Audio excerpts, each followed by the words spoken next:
Hello everyone, my name is Ekta Gupta and today we are going to study about State Bar Council.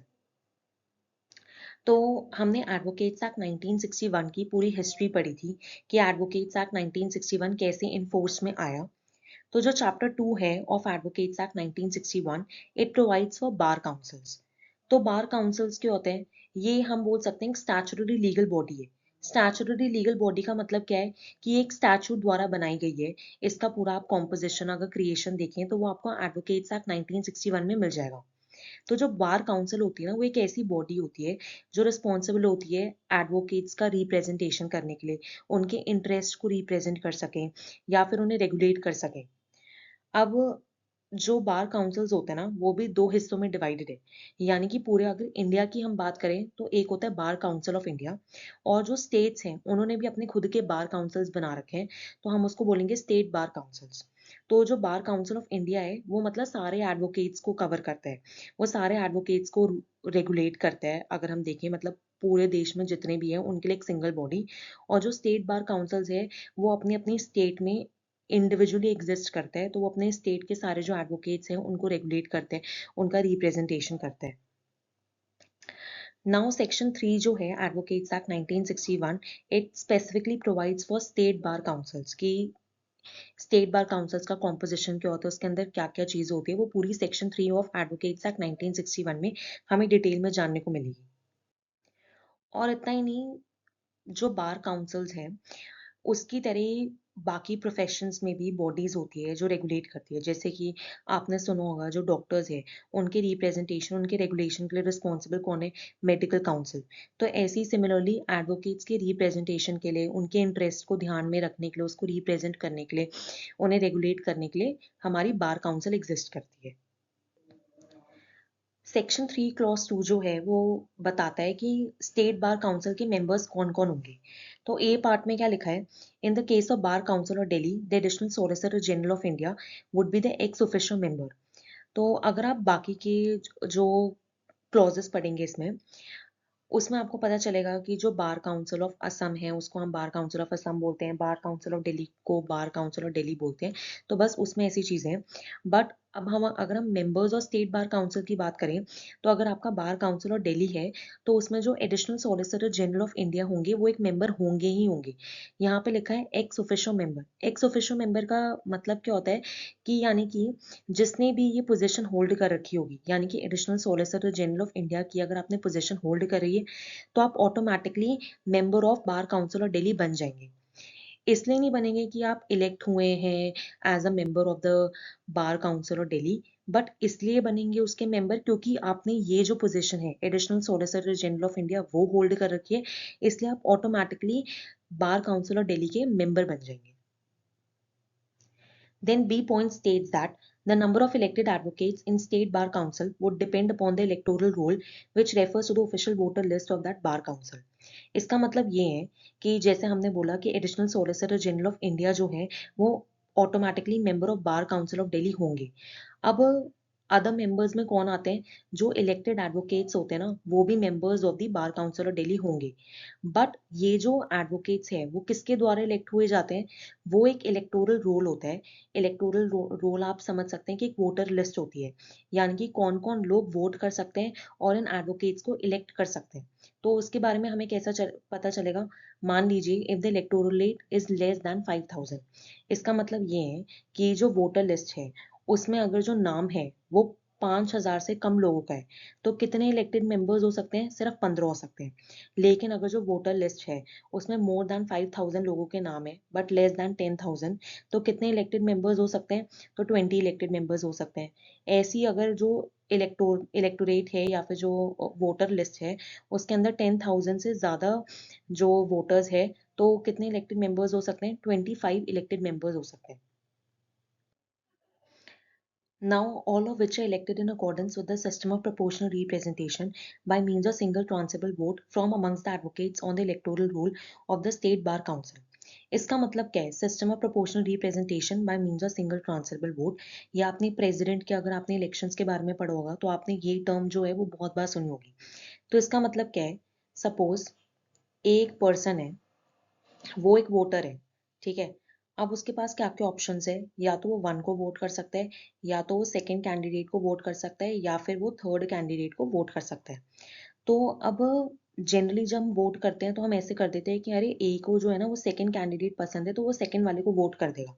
But इस system में, यानी कि system of proportional representation by means of single transferable vote, ऐसा नहीं होता। इसमें क्या होता है, मान लीजिए जो ए है उसको सेकंड कैंडिडेट पसंद है, तो अपनी एक प्रेफरेंस लिस्ट बनाएगा जिसमें वो सेकंड कैंडिडेट को फर्स्ट नंबर पे रख देगा। फिर मान लीजिए सेकंड कैंडिडेट के बाद उसको फर्स्ट जो है वो कैंडिडेट पसंद है, तो वो अपनी सेकंड प्रेफरेंस पे फर्स्ट कैंडिडेट रख देगा। और जो ए है उसको जो थर्ड कैंडिडेट है ना वो लीस्ट पसंद है, तो इसलिए वो अपनी प्रेफरेंस लिस्ट में जो थर्ड कैंडिडेट है ना उसको लास्ट में रख देगा। ये एक चीज हो गई। अब मान लीजिए जो सेकंड कैंडिडेट था ना उसको 60 वोट्स चाहिए थे जीतने के लिए, ठीक है। तो 60 वोट्स जो है उसको जीतने के लिए चाहिए थे, बट वो इतना पॉपुलर था कि उसको 100 वोट्स मिल गए, ठीक है। तो अब हम सेकंड कैंडिडेट के ना 100 वोट्स नहीं काउंट काउंट करेंगे। हम ये लेंगे कि उसको 60 वोट्स मिल गए और वो जीत गया। तो अब जो बाकी के उसके वोट्स बचे ना, यानी कि जो 40 वोट्स है, वो हम सेकंड कैंडिडेट के फेवर में नहीं काउंट करेंगे। हम उन 40 वोट्स में देखेंगे कि जो सेकंड कैंडिडेट है उसके अलावा प्रेफरेंस लिस्ट में उसके बाद कौन कौन से वोटर्स ने प्रेफर किए थे। यानी कि जो बचे जो 40 वोट्स है उसमें हम ये देखेंगे कि लोगों ने सेकंड प्रेफरेंस किसको दी थी। जिसको भी सेकंड प्रेफरेंस दी थी 40 में से उसके वोट्स उस कैंडिडेट के पास चले जाएंगे। और मान लीजिए जो सेकंड कैंडिडेट है उसके भी वोट्स फुलफिल हो गए, तो जो बचे हुए वोट्स है फिर वो थर्ड कैंडिडेट को जाएंगे। मतलब ये पूरा सिस्टम होता है, जैसे हम बोलते हैं कि proportional representation by means of single transferable vote. जो पहला कैंडिडेट है जिसको हम जिताना चाहते हैं और जिसके सबसे ज्यादा वोट्स है वो जीत गया। अब मान लीजिए उसको 60 वोट्स चाहिए थे जीतने के लिए, पर उसको 100 वोट्स मिले। जैसे कि इस केस में था सेकंड कैंडिडेट को 60 वोट्स चाहिए थे जीतने के लिए, बट उसको टोटल 100 वोट्स मिले उसकी पॉपुलैरिटी की वजह से।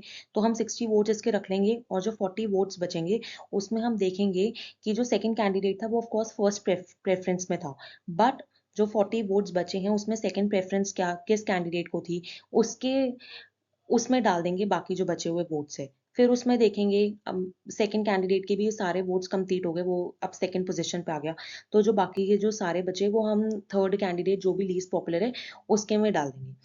इसका मेन मोटिव होता है कि जो जो भी वोट है वो वेस्ट ना हो। जिस भी इंसान को जो भी कैंडिडेट पसंद है उसके लिए वो वोट जाए, एंड अगर वो कैंडिडेट जीत गया तो जो बाकी बचे वोट है वो उसकी प्रेफरेंस लिस्ट के हिसाब से डिस्ट्रीब्यूट हो जाए। इसका प्रोवाइजो कहता है कि जो भी हमने एडवोकेट्स को इलेक्ट किया है ना as members of the state bar council, तो उनमें से जो एटलीस्ट जो half of the elected members है उनके पास एटलीस्ट 10 साल का तो एक्सपीरियंस होना चाहिए as an advocate. Similarly section three sub section three बोलते हैं कि जो स्टेट बार काउंसिल है उनके फर्दर मेंबर्स कौन कौन हो सकते हैं। चेयरमैन एंड वाइस चेयरमैन होंगे। अब ये चेयरमैन एंड वाइस चेयरमैन कौन बनेंगे वो काउंसिल डिसाइड करती है थ्रू इलेक्शन। अब इसका जो पूरा प्रोसेस है वो जैसा भी प्रिस्क्राइब किया हो लॉ ने एक्ट ने जहाँ पे भी दिया हो उसके हिसाब से जो चेयरमैन है वाइस चेयरमैन है स्टेट बार काउंसिल के वो इलेक्ट किए जाएंगे by council only. Then section 3 sub section 4 talks about disqualification. Disqualification किस चीज से, फ्रॉम वोटिंग।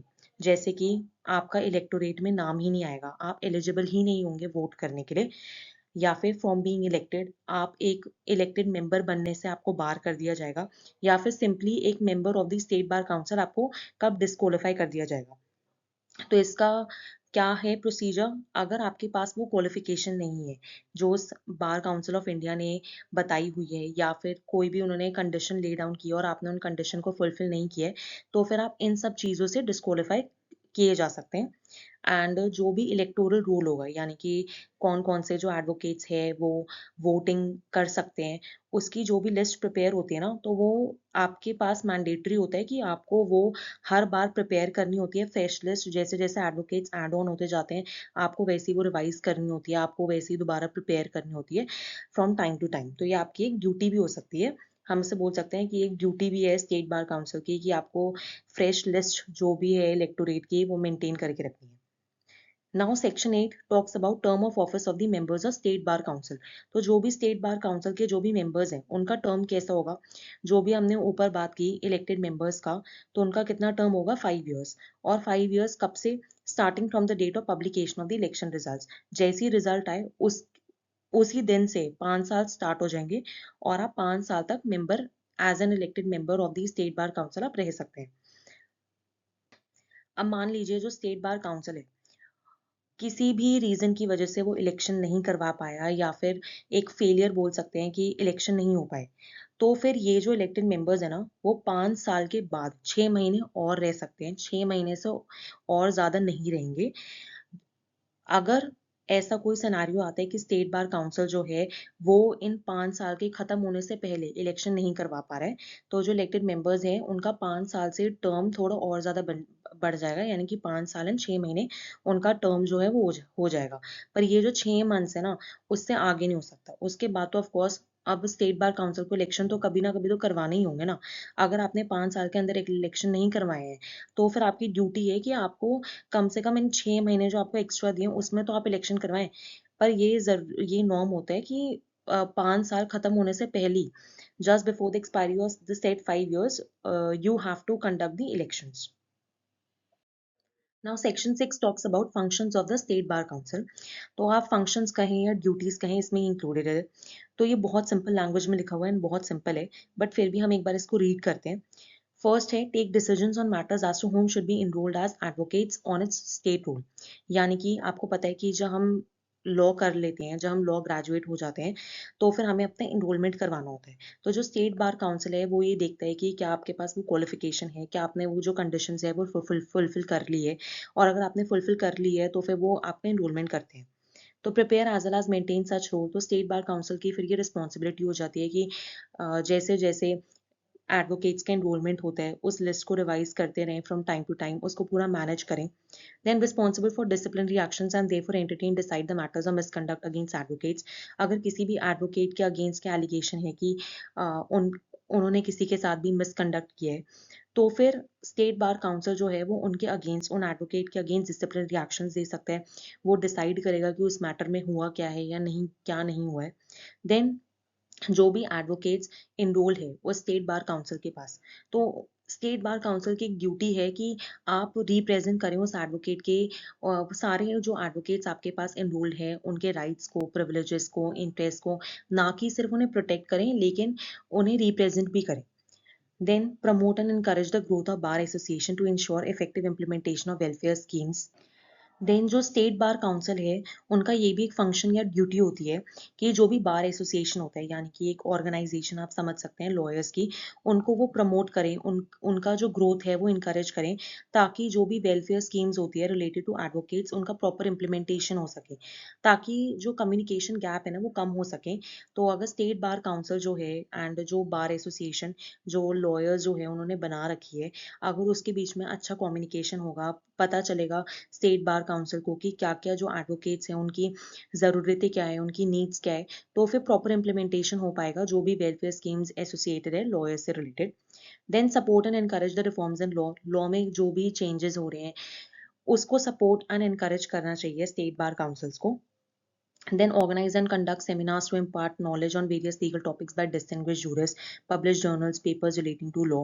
ये तो easy है. Then organize legal aid to the poor, manage, control and effectively invest the funds of the Bar Council, provide for the elections of its members. To ensure the standards in legal education, कि जो भी colleges है, universities हैं, उनमें जो भी हमें पढ़ाया जा रहा है, जो भी हमें लीगल एजुकेशन दी जा रही है, क्या वो अप टू द मार्क है, क्या वो उसका स्टैंडर्ड मेंटेन है या नहीं। उसे कैसे चेक कर सकते हैं, रेगुलर इंस्पेक्शंस हो सकते हैं या फिर सरप्राइज विजिट्स जिसे हम बोलते हैं, वो हो सकती है चेक करने के लिए कि जो यूनिवर्सिटीज़ है उसमें ये सब कुछ जो स्टैंडर्ड्स रखे गए हैं बार काउंसिल ऑफ इंडिया ने, वो मीट हो रहे हैं या नहीं। Then to perform other functions as may be conferred by this act. अगर इस एक्ट में कोई और भी फंक्शंस प्रोवाइड किए हैं स्टेट बार काउंसिल को, तो उसे फुलफिल करना। And to take all the necessary steps to fulfil the aforesaid और एफोर मेंशन फंक्शंस। जो भी ऊपर हमने फंक्शंस या ड्यूटीज डिस्कस किए, तो कोई भी जो भी आपको स्टेप्स लेने हैं ताकि जो सारे ये फंक्शंस हैं हम उसको फुलफिल कर सकें, वैसे आप स्टेप्स लीजिए। देन स्टेट बार काउंसिल में also create funds to fulfil the following purposes. जो स्टेट बार काउंसिल है उसका ये एक और फंक्शन हम बोल सकते हैं कि वो फंड्स क्रिएट कर सकता है, यानी कि जैसे हम बोलते हैं ना कि मनी जो है उसको कलेक्ट कर सकता है, उसका फंड जो है वो क्रिएट कर सकता है, ताकि उस फंड से किसकी हेल्प हो, जो वेलफेयर स्कीम्स है अलग अलग, उसको हम इम्प्लीमेंट कर सकें, ताकि जो भी डिसेबल लोग हैं या जो इंडिजन पर्सन है, जो कि मतलब बहुत ज़्यादा गरीब है, जिनके पास इतने पैसे नहीं है, या फिर अ, जो एडवोकेट्स है उनकी हेल्प कर सकें, उन्हें फाइनेंशियल हेल्प प्रोवाइड कर सकें, या जो लीगल एड है वो प्रोवाइड कर सकें, या फिर जो लॉ लाइब्रेरीज है उसको इस्टेब्लिश कर सकें। और इन पर्पसेस के लिए स्टेट बार काउंसिल फ्री है कि वो कोई भी डोनेशन जो है या कोई भी गिफ्ट्स जो उसे मिल रहे हैं वो एक्सेप्ट करे।